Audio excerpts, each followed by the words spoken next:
Our final TED speaker at this year's NatCon 25 is a strategic consultant, leadership coach, and founder of Creed Consulting, a minority, women, and disabled veteran-owned management development agency.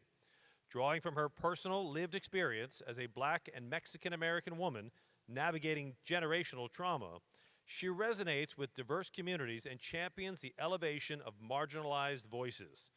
With more than 2 decades of experience in public health, her career spans strategic partnerships, organizational development, and community health improvement. Her efforts and collaborations focus on tackling society's most pressing health and social issues.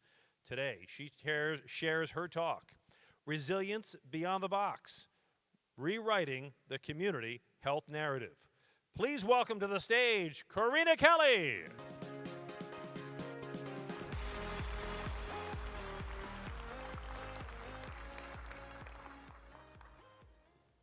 Growing up, being raised by a Black father, divorced parents, and being the oldest child, my father had all girls, and being the oldest of all of those girls, he wanted to make sure to raise strong, independent women. He used to tell me, Corinna, you already have 2 strikes against you. You're Black and you're a woman. And no one's gonna ever see anything else unless you work hard to show them that you're worth more. He was trying to let me know that we are trapped in boxes, stamped with society's label of approval, categorized, analyzed, and sorted by race, gender, identity, without considering the complexity of human experiences. As somebody who's multiracial, I know this all too well. For years, the US Census only allowed individuals to select one race or one ethnicity. It wasn't until the year 2000 where I was able to select my identity. Who was I going to be? Black, like my father, or Mexican, like my mother? A decision that caused me confusion and anxiety majority of my adolescence. It made me question, who am I? Where do I belong? And which one is my box? Society tells us that we must choose one box, but boxes don't allow for dimensionality. Identity isn't fixed, it's fluid. We evolve, our belief shifts, and our connections to different cultures and ideas shape how we see ourselves and where we find belonging. This idea of this one-size-fits-all approach, pure fantasy. I stand here on this stage, nearly 6 feet tall, maybe a little higher with these heels on, half Black, half Mexican, with indigenous Native American roots, and I'm a veteran. First off, you can't stick all of this into one box. Secondly, for anybody who identifies with the same race, ethnicity, or veteran status, do you think that what works for me or fits me will also work and fit for you? Well, we assume that these broad, standardized approaches will fit entire populations just because they share racial and ethnic categories. Take, for instance, community health surveys. Has anybody ever filled out one of those before? When we categorize people such as Asian, Pacific Islander, or Hispanic, we are lumping together incredibly diverse populations with different cultures, traditions, histories, and healthcare needs. The Roots Beyond Race projects challenges traditional frameworks. They show that even when lumped together, Americans are incredibly diverse. Just look around you. Nearly 26.7 million white Americans claim Mexican heritage. Nearly 2.2 million Black Americans claim European heritage. And 906,000 Latinos claim African American heritage. This data challenges us to rethink these labels, recognizing the deep cultural differences that shape our communities. Without this perspective, our interventions miss the mark, and we become trapped by our own systems. And I have contributed to this. I create community health assessments and implementation strategies for health institutions around the nation. The frameworks and the instruments that we use to assess community health needs are boxes that become barriers instead of solutions. They force us into these rigid structures, focusing more on meeting accreditation requirements or securing funding than actually addressing the root causes of issues. It's like checking a box inside of a box. We go through this process of collecting information, checking off requirements, forgetting why we started in the first place. I call this analysis paralysis, where we collect so much information, we become overwhelmed and immobilized. But data alone isn't the problem. It's what we do with the data that matters. Data without action is meaningless. Data without purpose is just noise. A box inside a box is a what? A box. Now, over the past 10 years, I have been on a personal journey of discovery since I transitioned out of the military, and it has really become a pathway to better community health. See, I joined the military when I was 19. I went in Corinna and immediately became Airman Carson and later Sergeant Kelley. An identity that was shaped around duty, discipline, and service. The Air Force core values, integrity first, service before self, and excellence in everything I do, were embedded in me. But when I decided to separate in 2015, before the birth of my son, I faced an unexpected crisis. Who am I outside of the uniform? Losing the structured identity and the built-in support system was overwhelming. The friendships I had built felt distant, and the stability that I relied on was gone. I struggled to connect with who I was outside of the rank and the role. Having a newborn at home, 2 other children, and a loving, supporting spouse, I found myself in a dark place, relying on government assistance, being in the WIC program, despite being married to a military service member.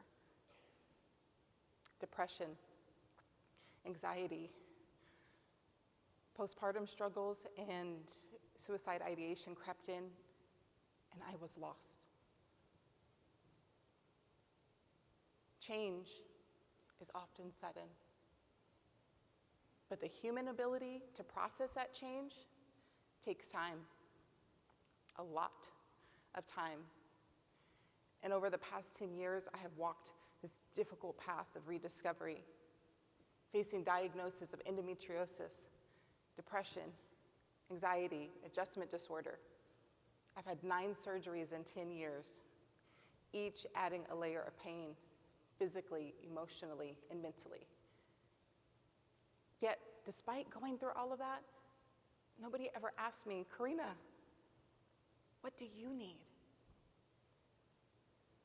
The system is built on treatment, not on healing, because our system is built on boxes. But healing is not about medical care. It's about purpose, connection, and self-awareness. I found my turning point when I met a group of veteran women and military spouses who were facing similar struggles. We began to meet for lunch, sharing resources, and supporting one another during our transition. And it was in this space that I realized something, that I had more power over my situation than I had assumed. Shannon Lee, the daughter of Bruce Lee, wrote a book about his teachings, offering insight about the philosophy, be water, my friend. See, water doesn't resist change. It flows, it adapts, it transforms. It takes the shape of whatever container it enters. I had spent years resisting my transition, trying to fit back into a structure that no longer served me. But when I embraced change, when I became fluid, I found new strength. I realized how to put my own mask on first, as a professional and as a mother. I learned how to build resilience and prioritize my well-being. This meant learning how to advocate for myself, which started at home, just asking for the support that I needed. And then it extended to my healthcare. I was exhausted of being in pain, exhausted of being dismissed, till I said, enough. I sought out a holistic wellness provider, a woman of color. I wanted somebody that looks like me to help me heal without medications, working through both physical pain as well as generational trauma. She introduced me to mindfulness, meditation, and a community, a practice that changed my life. And for the first time, I wasn't just reacting to life, I was shaping it. But my biggest aha moment came last year during a mindfulness-based stress reduction course. Some of you may have heard of that before or know what those are. Without knowing it at the time, my final assignment would become the very foundation of this speech.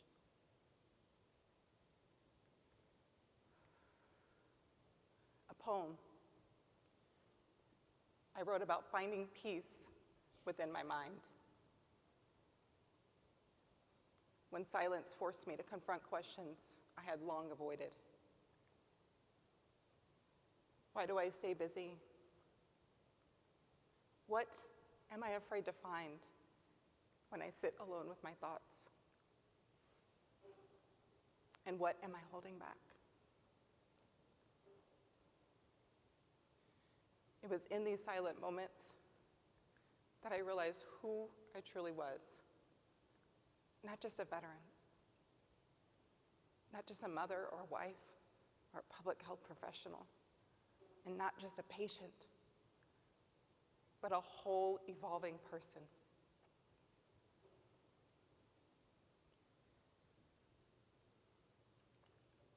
Powerful lesson that I learned reading a book, The Art of Happiness, is that happiness isn't something that you find, it's something that you cultivate. That peace within my mind that I longed for was within me. That when you open your mind and self-awareness, you recognize how you shape the world around you beyond the boxes that you're placed in. We all have a story, as unique as the clothes that are tailored to fit us. The question is, how do we use our experiences to empower others? How do we help them thrive, not in the boxes they've been placed in, but in the spaces where they truly belong? First, we need to break down boxes to break barriers that trap us in labels, at risk and underserved, that define what is missing versus what is possible. Where studies have shown, we need to refocus on community strengths, where studies have shown that social cohesion and community-led initiatives improve health outcomes. It's time to co-create solutions with communities, not just for them. Secondly, rebuilding systems around healing. One-size-fits-all approaches ignore cultural differences and spirituality, in which 70% of Black and Brown communities rely on for emotional and mental support. We need to redesign an approach like patterns on a quilt, woven in culture, tradition, and trust. And lastly, we need to empower people to be drivers of their own health. Outdated frameworks keep people boxed in, but models like the VA Whole Health Program flip the script. put veterans at the center of their care, and it works. They've seen a reduction in opioid use and substance use, 30%. When we give people the tools to lead their own healing, we don't just improve care, we liberate it. These aren't just ideas, these change lives. Like my Nana, Mrs. George Ann Brown. For decades, she endured trauma, and because of her mistrust in the healthcare system, she delayed treatment, and which led to substance use. It wasn't until the age of 60 that she reconnected and rediscovered faith, which was the key to her healing. At the age of 76, despite having healthcare issues, she is thriving. But nobody should have to wait this long to find the path to healing. I know what you probably are thinking. The systems are biased and not built on equity. Look at who you're talking to. At the age of 38, the Black Latina veteran woman with my mother here as my witness, I finally know where I belong. Right here, right now, on this stage in front of you.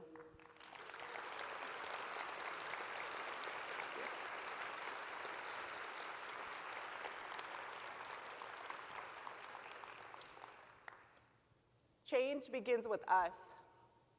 How we see ourselves and how we treat each other. So today is your last day in Philadelphia. You use this city of brotherly love to shift from rigidity to fluidity, from boxed-in thinking to breaking free, to move beyond boxes and into possibilities. Thank you. Corinna Kelley.